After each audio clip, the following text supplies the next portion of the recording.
He is going to cut his hair. He is going to have a haircut. ഈ രണ്ട് സെൻറ്റൻസിൻ്റെയും meaning same ആണോ? അല്ലേ അല്ല.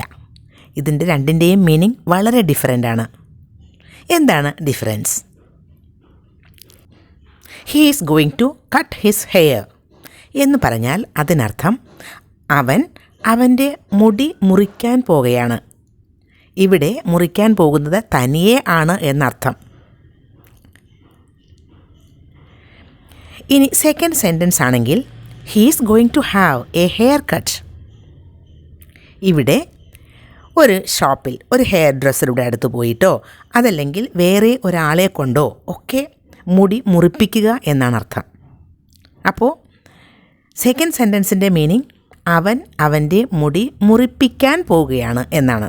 വേറൊരാളെ കൊണ്ട് ചെയ്യിപ്പിക്കുന്നു. അപ്പോൾ രണ്ട് സെൻറ്റൻസും വളരെ ഡിഫറൻ്റ് ആണ് കേട്ടോ.